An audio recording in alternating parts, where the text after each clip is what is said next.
ইয়া রাসূলুল্লাহ ইয়া হাবিবাল্লাহ নবী গো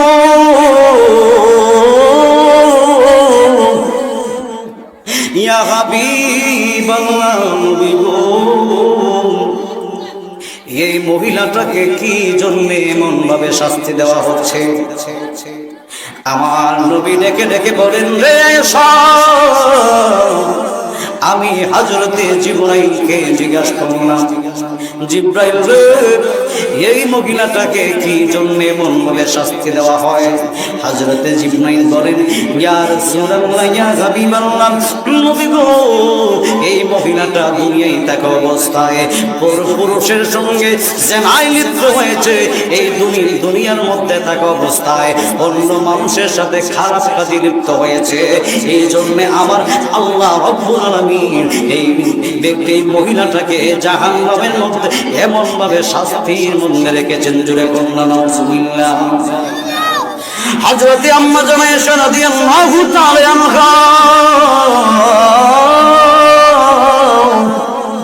উনি ভয়ে তরতর করে কাঁপুনি আরম্ভ হয়ে গেছে গো।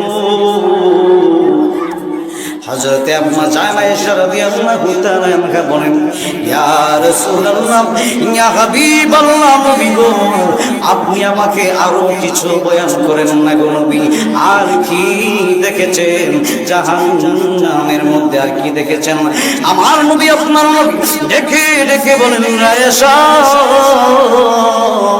আমি তাকে দেখলাম ওই জাহান্নামের মধ্যে কিছু মহিলাদেরকে চুলের মধ্যে এমন ভাবে ধরে, তার কিছু উপরের মধ্যে কিছু একটার মধ্যে আগুন, নিচের মধ্যে কালো বর্ণের আগুন, ওই আগুনের উপরে ওই মহিলাটাকে ঝুলাইয়া রাখা হয়েছে। চুলের মধ্যে বাইদা, চুলের মধ্যে বেঁধে দেওয়ার পরে আগুনের উপরে এমন ভাবে ঝুলিয়ে দেওয়া হয়েছে। ইয়া রাসূলুল্লাহ ইয়া হাবিবাল্লাহ নবী গো, আমি আপনার কাছে জানতে চাই এই মহিলাটাকে কি জন্য আমার আল্লাহ রব্বুল আলামিন এমন ভাবে শাস্তি দিয়েছেন গো নবী। আমার নবী ডেকে ডেকে বলেন, আমি হযরত জিবরাইলকে জিজ্ঞাসা করলাম, হে জিবরাইল, এই মহিলাটাকে এমন ভাবে কি জন্য শাস্তি দেওয়া হয়েছে? এবার হযরত জিবরাইল ডেকে ডেকে বলেন, ইয়া রাসূলুল্লাহ ইয়া হাবিবাল্লাহ